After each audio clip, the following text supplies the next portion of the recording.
Today I want to talk about what I think are five key, personality traits, characteristics, or habits that successful traders have. And I want to start talking about super performance. I'm just talking about people who have, confidence enough to get the basic consistency down and it can grow from there.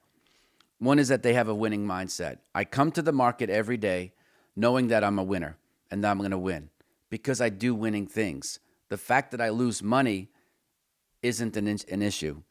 Losing is part of the business, and I know what I'm gonna. I have those losses defined. Is what I'm trying to say, and that even when I lose money, I'm still winning. Why? Well, because I'm following a system that has positive expected value.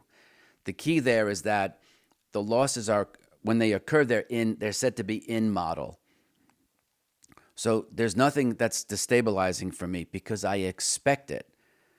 Losing behavior, to give you a contrast, would be if I see a setup or a trade that I know I should be in and I don't put on that trade because I'm in fear or I'm aggregated or, because I have enough money, I just don't feel like trading today.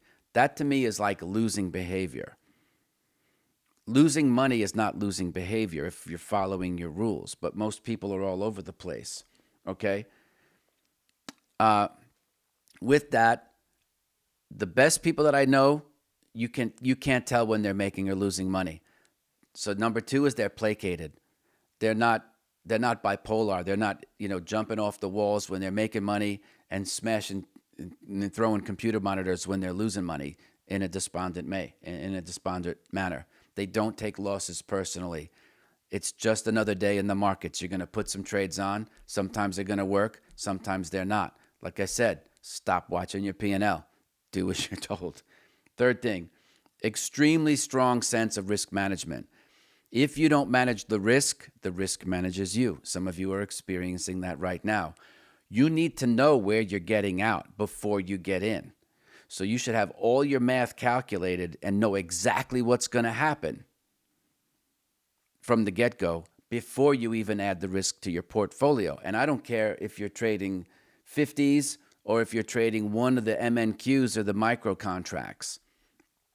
How you feel about losing money is not really relevant. You need to know the math and make sure that the losses that you're willing to take are practical given your financial situation. That means you have a specific entry price that's based on the price, which, by the way, that should be your entry trigger anyway, is the price. Indicators only tell you stuff that the price is, already telling you by looking at it. So you need to have a very, very strong sense of risk management. Understand where your blind spots are. Understand what's the best way to express the risk in your portfolio. If you're trading, the micros or the minis because you don't have any money, that's a tough spot because that ethos is kind of, to me, a coping mechanism. When you really might have more of a buy and hold option trader kind of mindset because you can calculate what your max loss is by the debit or net debit balance, for example. Fourth thing, they have a definable trading edge and set of rules and the edge can be, for all intents and purposes, now a very rules-based system that generates positive expected value.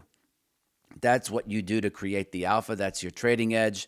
Over time, you can evolve that to include things like years of experience, insight, intuition, right? If you smell smoke, it's a 5 alarm fire. So you know how to keep, your losses small.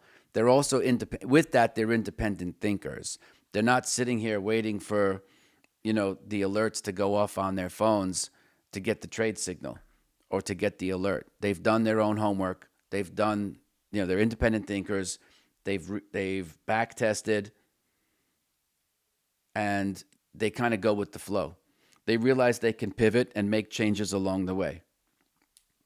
But you have to, just to reiterate numbers 3 and 4, you have to have, this is a game about playing superior defense. You will make your money if you have a system with positive expected value. But on any given day, your job is to protect your capital. And that's coming from someone who comes to the market every day with a winning mindset and the expectation, the emotional and financial expectation of making money. Your number one job is to preserve your cash. Because if you lose your cash, you can't trade. If you lose it, take a big hit, you've lost your nerve, you've lost your confidence. It's game over. You just got dumped.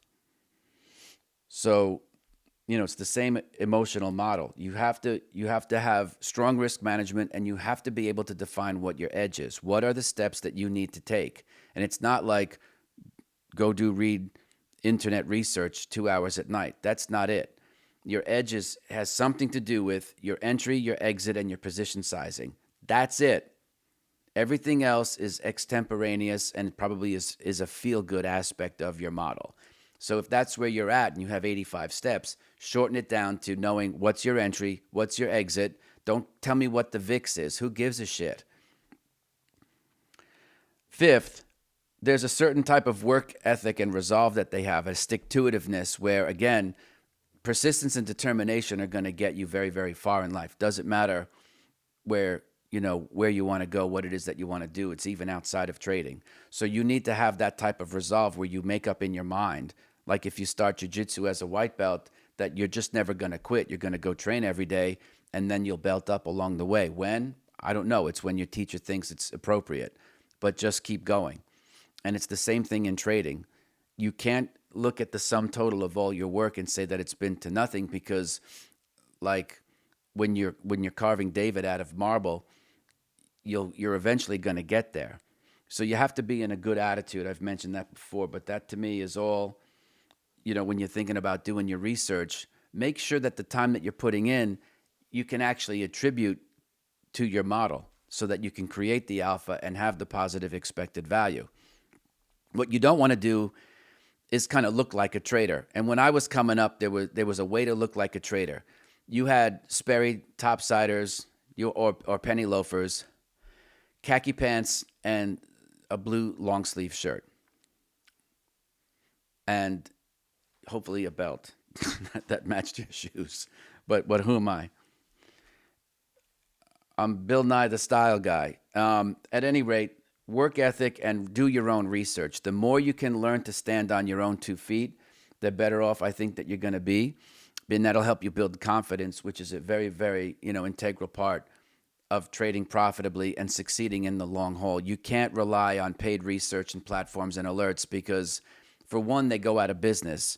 And two, there's just too many names out there. If your account is underfunded, which to me is like less than 100K, you just don't have any room, right? You don't have any room, to get anywhere.